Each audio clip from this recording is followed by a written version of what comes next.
We've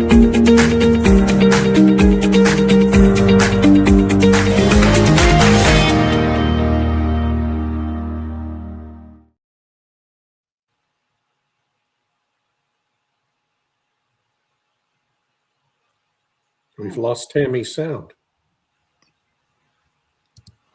Hi. There we go. Okay. Hi, everybody. I didn't hear the intro, so I hope it played. I don't know. It did. Yes. Okay. Well, that's good to know. Anyway, welcome to the Energy Realities podcast. We have our fantastic gang crew here today. We've got David Blackmon in Texas. David, how are you doing? I am just wonderful. It's a beautiful day in Texas. Had a wonderful weekend with the family, and my granddaughter won her volleyball tournament, so everybody's happy. Yay. I was going to ask you if the volleyball tournaments were ongoing. So you answered that one before I even had to ask. So it's great. We also have today Irina Slav, who's in Bulgaria. Irina, how are you today? I'm fine, but we're having a very British weather, and I would like it to end already. I mean, I like rain, but not so much of it, and not for so long. So take your weather back. Thank you. I'm so sorry.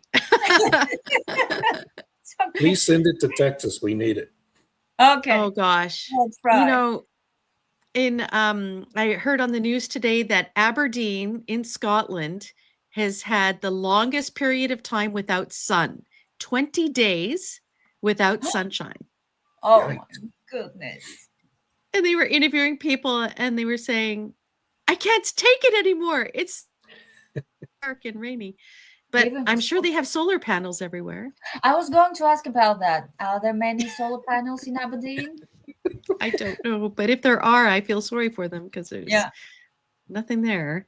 And Stu, we have Stu Turley. Are you in Oklahoma or Texas today? I'm still in Oklahoma. I'll be heading that way here this week, I hope. So heading back to Texas where I prefer to be. So we'll see how that goes. So just trying to keep my head down and working, having a lot of fun. Well, that's good. It's always good to, keep working and keep talking and writing about these issues, which are so important. And which brings us to our topic today, which is what the heck is going on with the EV industry? And it looks like we're sliding towards a Chinese monopoly for electric vehicles. And I know there's been a few big announcements in the past little while. I think what motivated the topic today was Stellantis was the latest one, which had a $26 billion write-down, all due to their EV sector. They're selling, I think it's an EV battery facility in Canada to LG for like $100 or something. It's because it's so bad. So, David, let's start with you. Do you see this as being a slide towards Chinese monopoly, and is it appropriate to frame it in this way? Well, I think it's appropriate to frame it that way. I mean, I think it's pretty obvious what's happening at this point. The Western car companies can't compete with China in terms of price and volume, and it appears that only the United States is, at least during the Trump administration, is willing to try to enact trade barriers to protect its domestic industry, which continues to make idiotic decisions in the electric vehicle space, as Ford Motor Company demonstrated over the weekend with the announcement of another mid-size pickup truck electric vehicle, which I'm sure will be a miserable failure. But we've had Stellantis was the latest. Ford wrote down $19.5 billion with more write-downs to come. It's just a starting point. It's not the finish point from their Biden-driven, subsidy-driven investments in the EV sector over the past 5 years. GM announced, what was GM's? It was smaller. It was like 12.5 or something like that. But again, it's just a starting point. There's much more to come. The carnage is just beginning for these companies. And when you add in Stellantis, they're up to $53 billion combined for the big three car companies in the United States. Stellantis, of course, owns Fiat, but it also owns Chrysler and Dodge here in the United States. And so our integrated car makers can't compete in this market. They've demonstrated it clearly. Even with massive subsidies, the subsidies are gone. And yet we've got Jim Farley at Ford introducing a new model. I mean, I just can't wait to see what the write down on that's going to be in 5 years, without the subsidies. China, meanwhile, I mean, go ahead. I would just add that Robert Bryce had a really great post. I think it was yesterday, where he said that the top 7 Western major automakers, it's totaled $114 billion in losses. Yeah. And these are just the initial write downs. Again, these are not final numbers, folks. That's what everyone needs to understand. This is the starting point for these companies. They're just, they're going to try to piecemeal it out over the next couple of years to try to kind of minimize the public perception of their unmitigated failures. And so I don't understand why investors are continuing to support or tolerate these same management teams at these companies. Then you've got all the pure play companies in the United States are either in bankruptcy or have already gone through it, come out the other side being bailed out by Volvo or Toyota or somebody. Tesla, I guess, because of the diversification that Elon Musk has brought to that company, and now we're going to merge it with SpaceX to create this multi-trillion-dollar giant. Tesla will survive, but I'm not sure any other car maker in America is going to survive in the EV market at this point. And then Europe, of course, is already allowing China to come into the country with their BYD cars and other electric cars, and so is Canada now. That I know you'll talk about in a minute. So I mean, it just seems to me that I don't know how when your domestic companies can't compete and people want to buy the cars, or a segment of your society wants to buy them. I think governments are going to inevitably let these Chinese companies bring their cars into their markets. In the United States, let's be honest about that. These trade barriers are only going to last as long as a Republican administration lasts in the United States. And that may just be another 3 years. And then we're going to go right back to the insanity here in the United States, too. So, I just think it's inevitable. It's kind of like the rare earth minerals. When your domestic companies can't compete, you end up having China dominate the market. So here we go. Yeah, that's a really great description of the state of play for EVs and the manufacturing troubles and all these different kinds of things. And then I was thinking, this is really a bit of a failure of the executive and the CEOs, because when the governments were coming to them and saying this is going to be the policy, where was the pushback? Where was the PR campaigns that say, know what, we stand with consumers and not statism?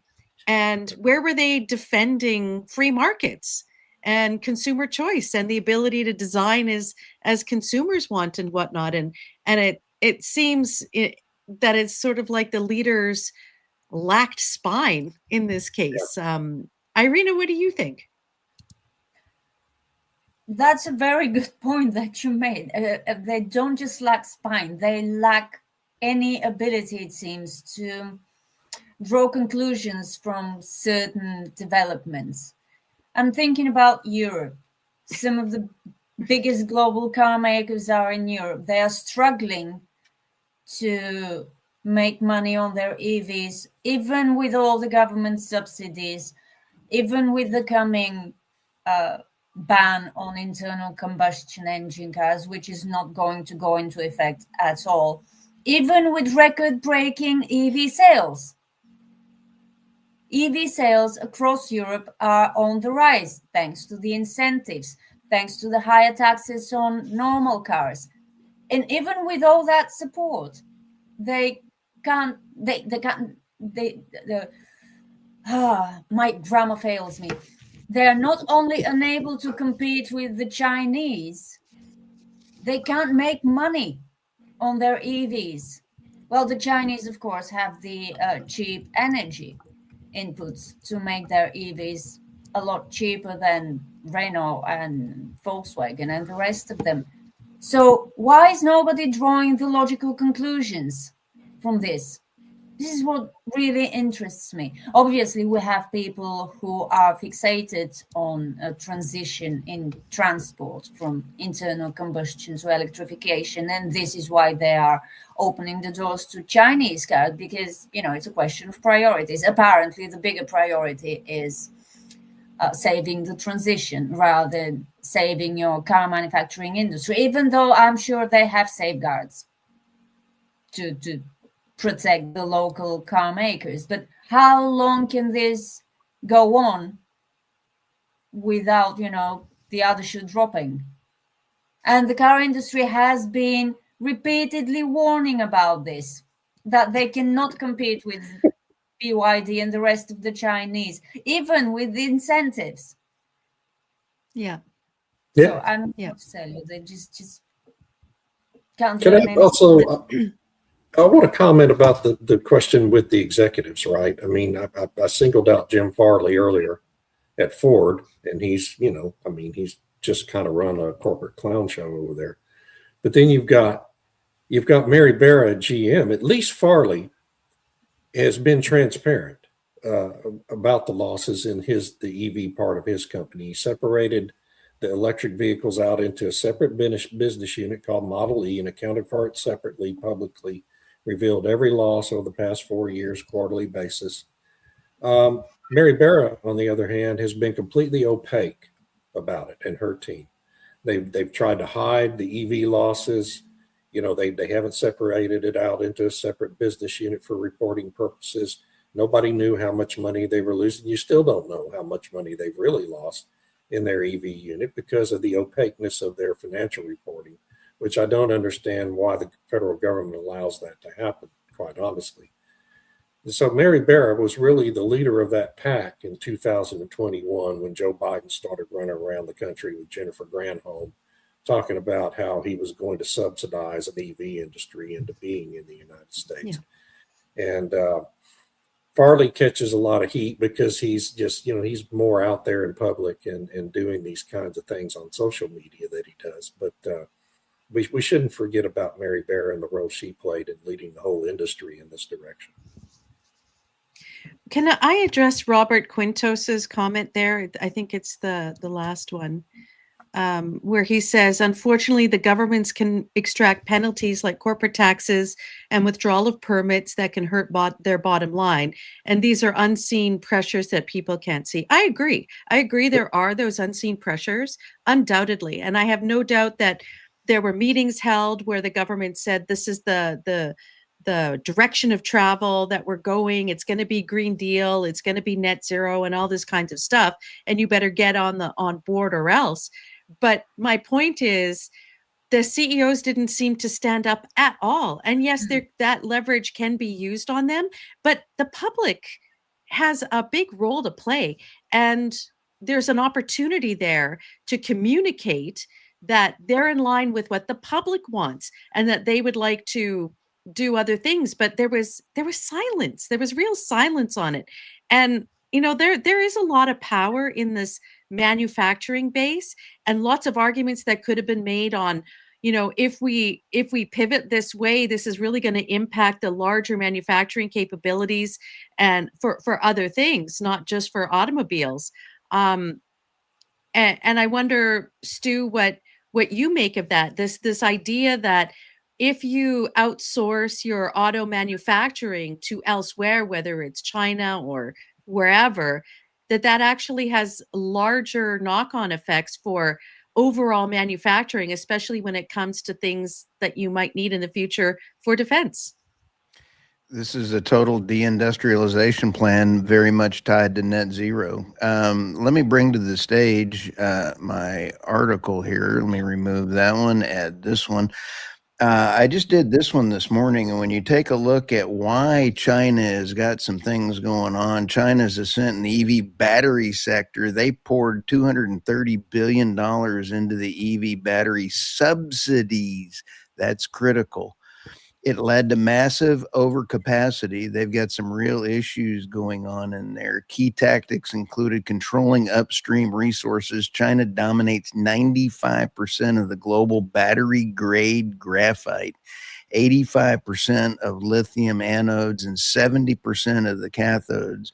In the vertical integration bolstered by low interest loans, tax rebates, and manufacturing like CATL and BYD to operate at a loss. Made in China was ambitious, where inefficiencies at home are tolerated to achieve the global dominance. This brings up a huge problem, and that is security with buying a Chinese car and buying any car that your government or a foreign government can control. I am not going to buy any car that has a kill switch in the United States, which is now allowed by our government. Canada faces acute risks after a 25 trade deal offered in tariffs to Chinese to 6.1, allowing up to 49,000 units annually. I noticed that I've got a lot of questions on Canada coming up here in a second.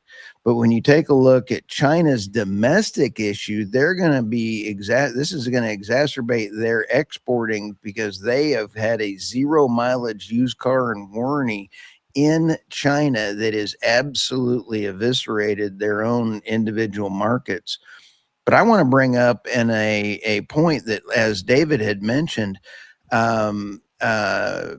Tesla is going to be the winner in the United States because it is an AI tech company that happens to make. He's done a great job separating it out from their focus, and they've never relied on subsidies like Ford, Stellantis, and GM and all the others. And I just went and checked their stocks and stuff. And I can go into about what investments look like as an investor to look at their stock charts. I would not touch any of our U.S. manufacturers as a investor looking at that stuff.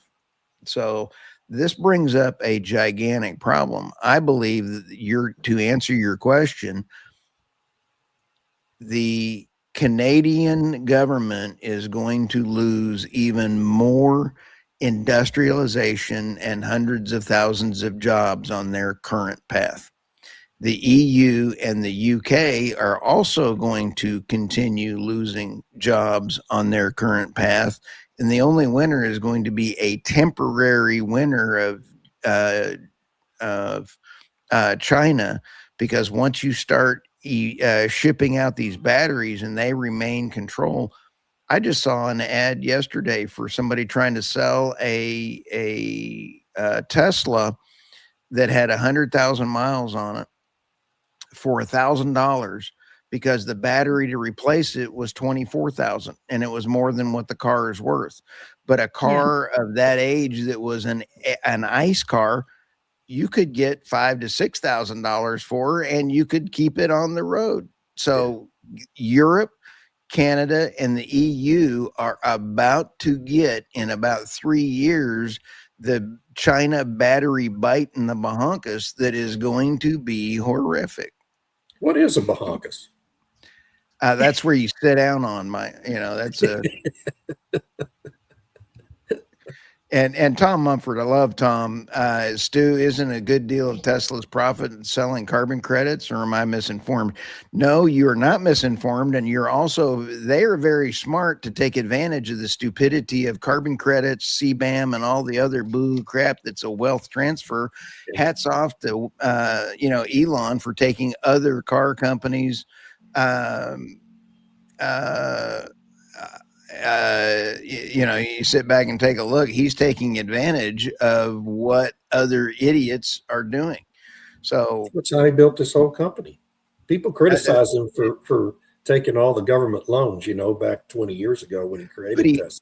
He paid them back in full early. them In all fact, and they did not want him to pay them back Right. early. Right. And I saw the interview on that. So, and But here's to where your point, Stu, but to your point is he was presented with this array of incentives, right, by other people, by the government. He Yep. took advantage of them. He built the finest electric vehicle company on earth, doing it that way. Why do people criticize him for that? It was genius. Nobody else thought to do it, right? He's the one guy that thought to do that. I don't understand why people. Anyway, that's all. Go ahead. And the point is the leaders in Canada, the EU, and the other U.S. Manufacturers that relied on subsidies will fail. Subsidies will fail. And then the biggest subsidy feeder of them all is China. And China is going to dominate for a few years. But the gotcha is the batteries. Tesla just created their lithium plant in Texas. We have Exxon and Chevron going into the Smackover and creating our own lithium factories as well. So you have oil and gas companies getting into the play, and they're going to beat the system without subsidies. Subsidies is the key. And China is on the threshold of bringing the lemmings of China, of the UK, the EU, and Canada with them down that rabbit hole. Okay. You're I hope right. that I mean, made everybody's life miserable. well, with the battery and the supply chains and everything, and it does take time in order to build those up, but you have to ask yourself, so what percentage of EVs and whatnot will be within the North American market that it's worthwhile to make these investments? And then, as you mentioned, the European CBAM comes in, and if you want to export into these other markets, then you have to take into account all of these different emissions and whatnot. Can I address one of Brian Zinchuk's comments here? He said where the EV canola tariffs were killing the largest cash crop. Well, actually, I'm looking at the Saskatchewan dashboard, and there was 12 million metric tons of canola last year, but 18.2 million tons of wheat. So yes, it was number 2 in terms of how much was produced by farmers, but it wasn't number 1, it was wheat.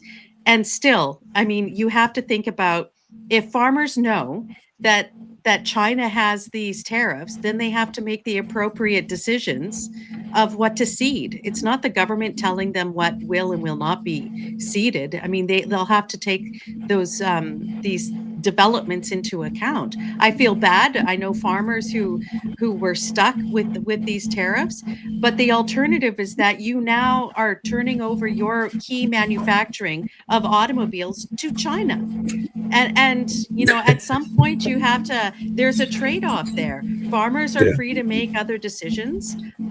It's crappy. Maybe the federal government could have helped in another way besides removing doing this exchange, which isn't even guaranteed for.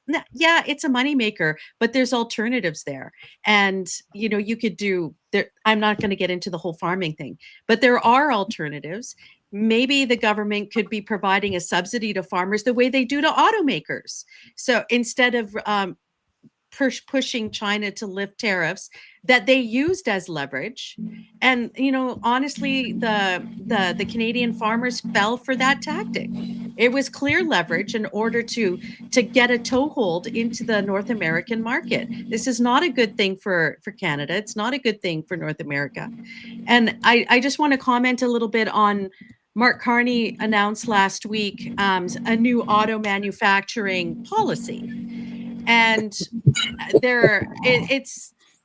they had an EV mandate in Canada whereby X year you had to have a certain percent of EV sales every year until eventually it was 0. So he said, oh, well, that's a bad idea. What we're going to do instead is we're going to change the emission rules of vehicles. So basically, it'll be like California and the EU, where they just put these totally unachievable targets for what the emissions are for an internal combustion engine, which will basically tell people there's no cars to buy. So the only thing left in town is the EV. And then as part of this announcement, they're also offering, like the EU and the UK, $5,000 towards an EV. And there's no limit to how much the price of the vehicle if it's made in Canada. And you can do all this other stuff. And then they're going to spend more money again on an EV charging network that they've been talking about forever. I don't know how many they actually built. And then slipped in there is that China, they're encouraging China and Korea to increase partnerships and build manufacturing plants in Canada. So, talk about a foothold.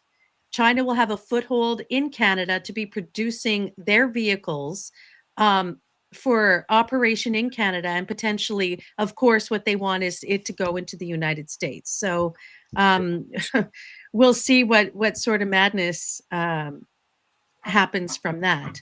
But Irina, does anybody else find it ironic that Mark Carney just took what was the Biden agenda and adopted it in Canada on electric vehicles? The emissions requirements, the heavy incentives. It's just cut and paste from the Obama years. It's crazy. I thought this guy was a smart originally Canada had the UK model where it was specific percentage targets. Like this year in the UK, 33% of all new vehicles are mandated to be EVs. 33%. And if they don't meet that requirement, the manufacturer gets charged like a significant amount of money for each point that they're off. So Canada's like, well, maybe we'll just do like the EU and California or whatever, and have these emission standards instead, because that'll give choice. It'll give choice because there'll be nothing else available. So with respect to the Green Deal and the EU limits, Irina, what do you see happening? I mean, Porsche made an announcement saying they're not going to be all EV like they thought, that they're going to come back and do an internal combustion engine because that's what the market wants. What do you make of these developments? Well, they've been doing the same to everything else. Let's remove choice by making the functional, the workable alternative too expensive for people. It's the same with EVs, it's the same with power generation. But Aslan Palatkar had a couple of really good comments, but the last one about EVs needing a stable grid. How are they going to do this? How exactly? Let's talk about Europe. They're building wind and solar. They're charging coal power plant operators for their emissions, and they want a stable grid. Plus, they have to build all this charging infrastructure. It's not happening, is it? And now in Germany, I hear there's a draft law that will make wind and solar developers pay to get connected to the grid, which will further slow down the rollout of even more wind and solar. And storage, because apparently there are lots of battery storage developers who are eager to get connected to the grid. And there's just too many of them. So yeah, what I see, what you were saying about Canada is standard practice of the net zero crowd. Let's make the alternative too expensive. Yeah. Let's make it as unaffordable as possible to make people buy the products we want them to buy. And still EVs are a minor part of all cars in Europe. And people are driving their cars for longer periods of time, for more years, because they don't want to get an EV. So that strategy is clearly not working. So why is Canada trying to do the same thing? Why is the EU doubling down on this? It's a rhetorical question, of course. Yes. But a good rhetorical question, because we ask it all the time. It's like, why? Yeah. It's not working. And it's like the sudden epiphany of the auto manufacturers. Well, we were producing something the people didn't want. Oh, you think? Like, yeah. Well, didn't some car maker or other in the UK threaten they would leave because of these fines they will be facing if they don't sell 33% EVs of their total sales? Yeah. What is their alternative? Stay and get fleeced again and again because you can't sell enough EVs because people don't want to buy them. But that Yeah, 'cause Volkswagen that threatened that, I don't remember. I remember the I don't story know. about one of them threatening to do that, but I can't remember which company it was. Well, they're closing factories, so there's that. Yeah. Oh, there was it wasn't that they weren't being sold, it was too expensive. So they were retooling the mini factory in Oxford, and it was going to be producing just EVs for the UK market. And then they decided it was too unprofitable. The electricity prices were too high, energy prices were too high, and they were going to close it down and shift that production to China and then re-export them back to the UK. Then there was like this huge kerfuffle, and then the government made some promises, and then I don't know what happened. The factory's still going, so I'm not sure what happened in the end. The news cycle seems to follow the big, oh my gosh, and then there's no follow-up, so I'm not sure what happened afterwards. That's very unprofessional. Is a kerfluffle something related to a farfelugen wind blackout? I'm not sure. What's a kerfluffle? Dunkelflaute? Oh, thank you. Yeah, what's a kerfluffle? Kerfuffle is just when there's like a bit of chaos or whatever. Oh, okay. And then a narfelfluken is a what? Dunkelflaute? When you don't have any wind. Thank you. Okay, got it. When it's calm, it's becalmed. Yes. Yeah, Norway just had that, and I wrote a couple articles on that. You can't buy that kind of entertainment with their wind system failing, and they've got 2 weeks with no wind. Nice. Yeah, Just and now 2 weeks? Canada. Sorry, Just 2 weeks? 2 weeks. Yeah. Canada's deciding it's going to do full-on offshore wind on the East Coast, and they're trying to recruit China to be co-investors in what they call Wind West. And one of the announcements was that they're going to create a whole new wind turbine supply chain in Canada. And I'm not really sure with what and how that's going to work. It sounds But, like, yeah, I mean, Carney seems to be trying to turn his country into a wholly owned subsidy of China at this point. Yep.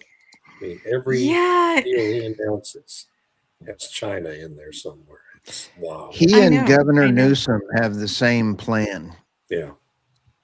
Well, what's funny is the UK had a meeting in China, and I read the news releases, and it was all the same language that Carney was using about strategic partnerships and all this kind of thing.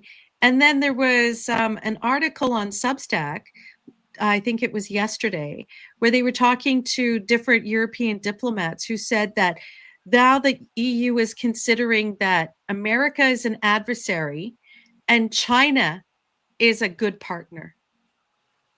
So this is the sort of, when we talk about the EV car crashes being, this sort of slippery slope towards Chinese dominance, that's just the tip of the iceberg.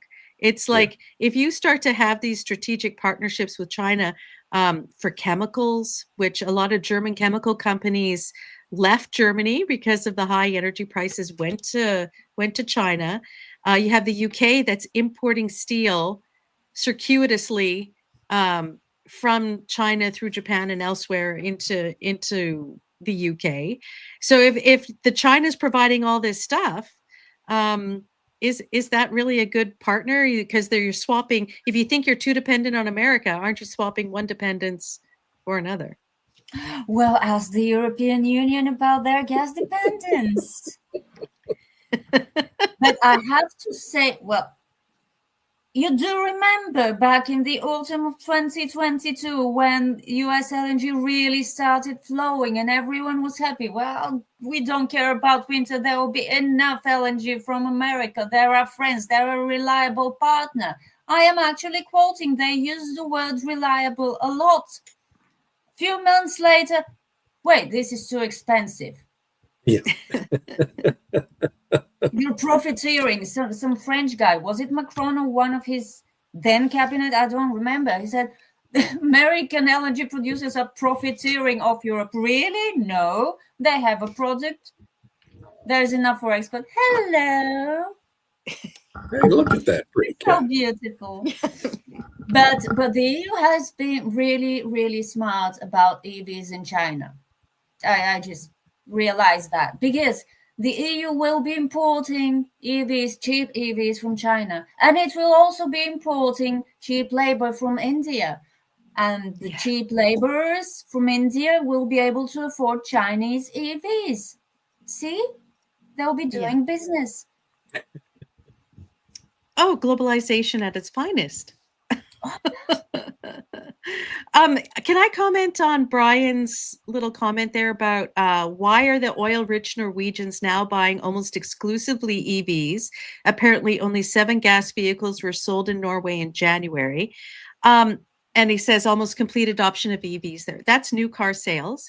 And if you look at what most Norwegian families have 2 cars, one is an internal combustion engine vehicle and the other is an EV.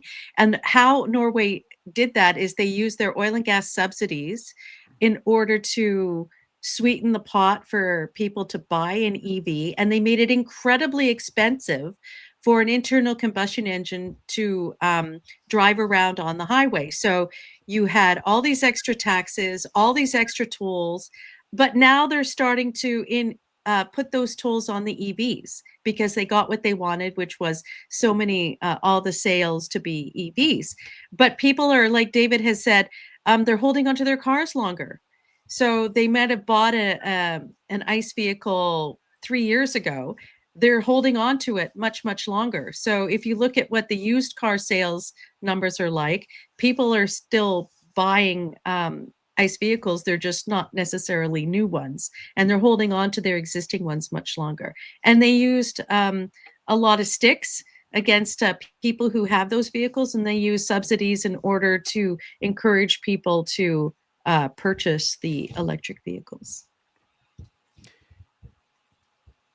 Yeah, I'm Yeah, gonna states take a only. look at, and I sold my Ford 250 and I still haven't replaced it, and I'm going to be buying either a Ford 250 or a Ford 350. But now I'm rethinking what I'm going to be buying, and I'm actually going to be buying a 1977, 1965 with no electronics, as far as government controls, and have it totally rebuilt. I'm going the other way. I do not want a new car with a government control shutdown on it.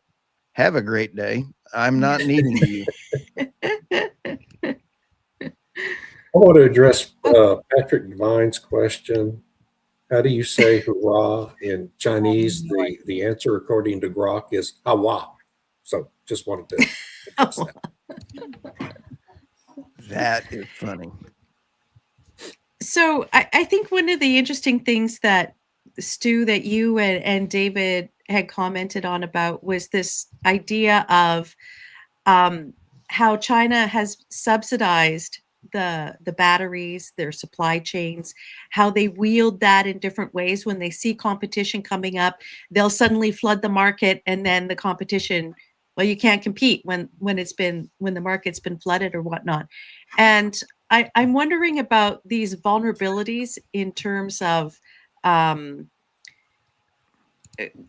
we talk about trade dependence and whatnot, and if you could maybe just, Stu, talk a little bit more about what can, say, the UK or the EU do in order to combat that on these Chinese supply chains. The one thing that Canada and the EU can do is immediately vote every single politician out now. Run. You're about to run off the cliff, and the warning signs are there. Carney is absolutely a World Economic Forum finance guy that has made deals evidently with China. That is it's what his talking points are. I don't have any information on it, but every deal and everything he's doing, I'm seeing absolute evisceration of Canada, and I can see Alberta becoming independent. In fact, Aslan Pilot Car just said the same thing. Alberta, I would welcome Alberta. I absolutely love all my Alberta friends up there. Love it. It is absolutely snow Texas. Love it. But I guarantee you the rest of Canada can fall off the edge of the cliff, and I do not want them in my voting block. Well, now, wait a We've minute. got enough crazies in our Saskatchewan country. is North Wyoming. Come on now. Well, I'm okay. Saskatchewan, too. I agree, but I'm just saying that there's enough crazies in the U.S. I'd like to make a deal. Let's trade California, but we've got great people fighting to try to keep California. If we don't, we need to loop California in that crazy group, Oregon, Washington into that same thing for the EU and the UK. They are all trying to take their countries down or their states down. I don't understand why, but they're doing policies that are counterproductive to their countries to maintain control. That's what this is all about. And if the United States doesn't pass the voter ID, this is going to be a short podcast. Yeah. Okay. You asked. Yeah, for sure. That's interesting. So, Irina, what do you think is like happening? Is the CBAM going to fall apart? Is the EU manufacturing just going to disappear? I hear there's like all this pivoting and transitioning to defense manufacture instead of autos and everything else. And what's your view on it? Even if you shift to defense manufacturing, you need steel. You need stuff that you have to import because you can't make it economically. It's an either-or situation. Either the industrialization will continue, these attempts to rearm will flop spectacularly because energy is expensive for defense manufacturers as well as for, steel manufacturers and car manufacturers. What are these people trying to do? Or they will have to kill not just CBAM, but the methane directive. Because they would need cheap imported energy because they don't have enough to produce locally. Try as hard as they might. No, really, that keep these people in charge, the decision makers, they keep doing the wrong thing, all new wrong things, in a bid to fix the mistakes they made by doing the wrong thing in the first place. I mean, you can't have a transition and a thriving defense industry. It needs a lot of energy, I think, because it needs a lot of steel and stuff and things. Sorry for saying stuff so much. I don't know much about the defense industry, but I know it uses a lot of metals. A lot. And yeah. And electronics, are they going to produce these electronics locally? No, they have to import them from Asia. What happens with CBAM, with electronics imports? It's like there isn't a lot of comprehensive thinking and planning involved in what the European Union is trying to do in every single respect. And so now they have taken to propagandizing how great the European Union is. They keep churning out on X because X's algorithms are so sneaky. You engage with a post and the algorithm says, okay, I'll be showing you everything from the European Parliament from now on.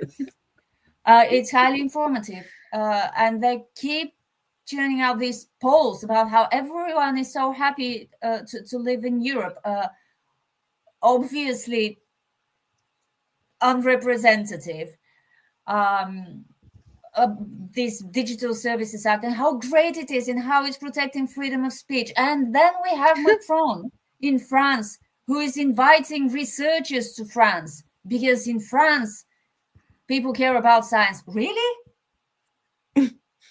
Really? These are the people making these decisions about the defense industry, about switching from a dependence on the West in the face of the United States to a dependence on the East in the face of China. They don't know what they're doing. Clearly, they do not know what they're doing. Well, I And find it's it interesting because everything the EU does is like we have this directive and we've had these policy guys talk, they have this goal in mind. And if they just say, this is the goal, achieve it, it'll be done. Instead of thinking, is that goal even no, and they achievable? keep doing conflicting things, paradoxical things. Like they want cheap energy and they have the methane regulation. Yeah. These are mutually exclusive, very, very literally.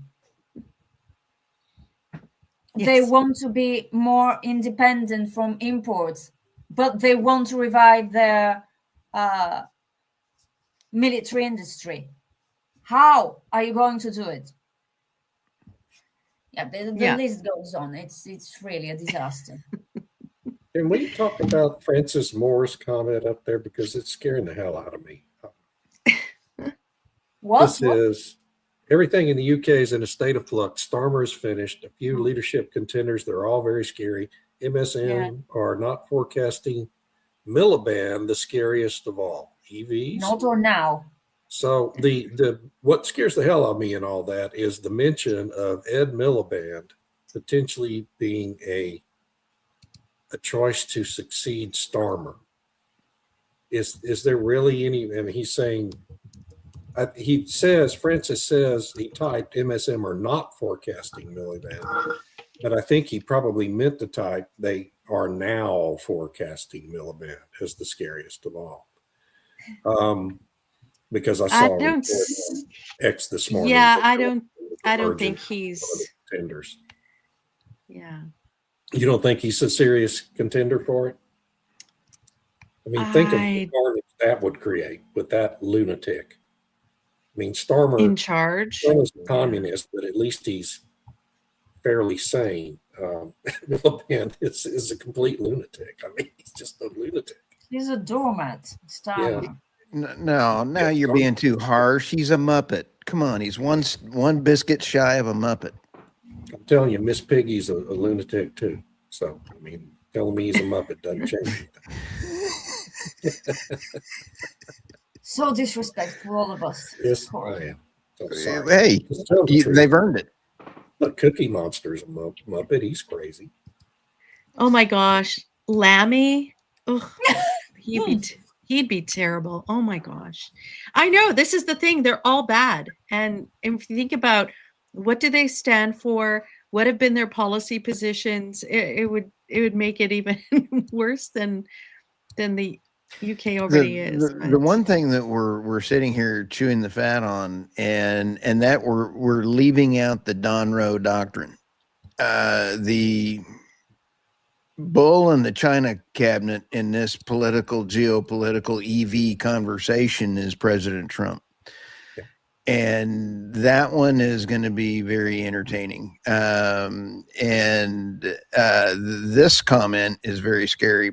This goes back to your scary. Yes. This is very scary. Obviously he does. Mm-hmm. Yes, I think that's absolutely true. I think that Muppets like Ed Miliband are absolutely capable of destroying the world. And when you take a look at China, is got you have to do the math and say, do they really have 1 billion people? I mean, the math does not math up. If they've only been allowed one child in all these years, I don't know. They keep all their records secret. And if policy a while ago. Do what? They dropped that policy quite a while ago. Right, but the number of years ago that they dropped it still wouldn't add up to the number of population that they say, and there's still all these empty cities around China. The bottom line is, Irina, we don't know the numbers coming out of China because they control the numbers. So what I'm just trying to say is that net zero policies from the UK, Canada, and the EU are going to be affected by the Donroe doctrine. And President Trump is going to make sure that China is not involved in the in America, North and American hemisphere.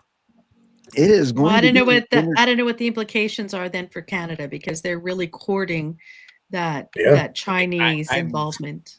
I'm just saying it's about to get entertaining, because when you take a look at Greenland, President Trump, the court in Panama took the Panama Canals away from the two Chinese companies that are owned in Singapore, and they're giving them to the Mertz Koreans. company out of Denmark, who also owns Greenland. Oh, wonder how that happened.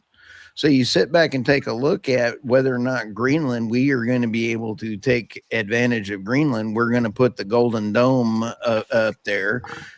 Canada is a problem now. And especially when you look at what 60% of the Canadian population is below the parallel, the border. When you take a look at that one line across the United States, they're all sitting all down in there. That's a real problem for the Don Rowe doctrine. I don't have the answers. I'm just saying it's going to be entertaining. Yeah, it'll be interesting to see what happens, but my concern is, Trump is there for maybe another 3 years, and then what happens after, and what happens in the midterms. And so are we thinking it's possible in 3 years' time, Democrats get back in and they double, triple down on the Green Deal, and all this crap comes back? So, I mean, it's great that America is it's trying to reestablish manufacturing. I know there's going to be a lot of stuff being completed in this year, but will that be enough 3 years from now? I don't know. Life is going to get entertaining. The only reason why this EV situation, I think, has become more predominant and more openly talked about is because of what the American policies have been with Trump. And so if that reverses, like would we have seen this level of conversation about the EV debacle if the Green Deal and all those subsidies had remained? So I don't know. CBAM is going to be, I think, another tipping point as well, too, because when you take a look at the evisceration of the European Union's natural gas policies, they're now trying to import. They're cutting deals with Qatar. They're cutting deals with Turkey. They're trying to not buy LNG from the United States, and they're trying to do everything they can to drive their energy prices up. Yeah. CBAM is going to get a double-barreled middle finger from the companies like Qatar and all of the other ones. We're not going to play in that game. So CBAM is going to hit a wall. Either you have energy security, and I've said for a very long time, energy security starts at home, but energy dominance comes through your exports. And I can guarantee you every country around the world, I'm watching trends, and they are all looking. China is increasing its domestic exploration in natural gas and oil. You're taking a look at others. Every country is looking at it. There's Turkey. There's about 4 or 5 others that are really increasing their domestic oil and gas. And then you look at the U.S. oil majors. They are all doing export as a service. They're doing their services, and they're now opening up in Syria. They're opening up. Chevron has now just got more in the Club Med and the Mediterranean Leviathan field. You're talking a lot of export as a service as oil companies going around the world doing things. Africa is going to be booming. And so I think this is going to be all tied to EVs is one huge systemic problem showing us where everything else is going. Okay. I wanted to just add something there. Someone said that our feckless legislature basically instituted CBAM with the Prove It Act. I don't think the Prove It Act was ever passed. It was something that was that was put forward but wasn't passed, although there was hidden in the water and energy bill that did pass. There was a requirement to do a report on what the emissions intensity is of different things being produced in America. So they kind of did that through a report through the back door. So I'm not really sure what happened with that. What will be interesting to see is what happens if a lot of Iraqi oil and gas end up on the market, and if there's regime change in Iran, which could be the topic of a future episode. Then if Iran's, comes into the world market again full blown, then that changes the dynamic. And then we have I think what the IEA reports and whatnot the past little while, it's clear we have energy addition, just like David's new tag on Substack. It's an energy addition, not getting rid of stuff. And even if they policymakers believe that we'll have lower demand because of EVs, it's not like petroleum and gas are only for automobiles. There's lots of other Well, what about uses. coal? I mean, the IEA Right. gave up on its peak oil theory, but now it's adopted a peak coal theory. Did you see that interview with Fatih Birol over the weekend? While No, coal yeah. demand Now we've hits reached record after record, yeah. Yeah, exactly. It's just hilarious. I mean, they never give up. So do we have, I don't think we have stories today, do we? We I have don't Nobody know. submitted some stories last to Stu. We're just terrible people. No, I think we did quite fine. I have to notice that we are increasing our listening. Listeners are really listening to the Energy Realities podcast on Apple and Spotify. I'm noticing a very significant growth pattern. We would like to thank all of the contributing comment people, and we truly appreciate everyone. I would say go to Tammy Nemeth Substack, and Tammy, is the nemethreport.substack.com. David is blackmon.substack.com, and Irina, what is yours again? Irina Slav on energy at And, Substack.com. and mine is theenergynewsbeat.substack.com, and I'll have this all the information put back out there. And we truly appreciate all of the regular listeners and hecklers. I mean, people putting out great comments. Also, a little commercial wherever you watch or listen to the podcast. Give us a like and subscribe. If subscribing is an option, it's free, doesn't cost you anything, but about 2 seconds to click that button, and it really helps. There's two quick things. There's a couple nuggets for us for future podcast. Venezuela oil, as well as this one up here, collapse of OPEC. Now that Yes. the United States is actually, through the Monroe Doctrine, controlling the flow of money in Venezuela, there's a lot of undertone currents to the Monroe Doctrine. In Cuba. It was set up Yeah. through a financial system in Qatar through Secretary Besant in a new financial system. So de facto, President Trump has got some influence over OPEC. OPEC is now changing their policies on pricing through 2027 to go to how much can be produced and how much is bought at the refineries to try to get rid of the fleet. I think the dark fleet is in trouble because tankers are being seized. And there is a lot of changes that we've had a lot of coming around. I love that line, That Jeff is a great Chestnut. line. I'm going to steal it, Jeff Chestnut. Way to go. But I think the great thing about the future is if you take away 20% of the oil that could go through the Strait of Hormuz, if there is a disruption, Iran seized 2 tankers and everybody went, I don't understand this. It is normally we'd see a $20 spike in oil.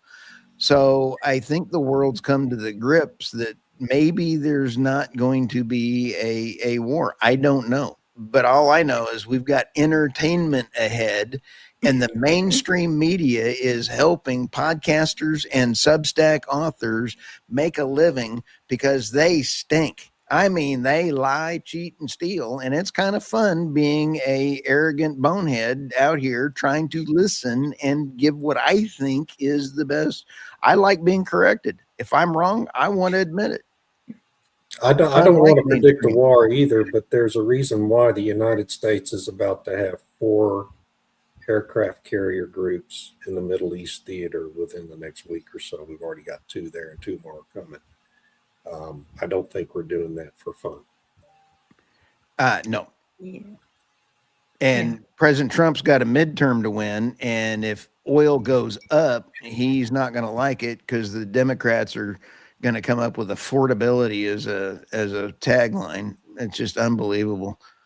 Oh, so my husband was crunching the numbers, and the average price of fuel at the pumps in America, if you convert that, it's like I think $1.86 or something per gallon, depending on what red state you're in.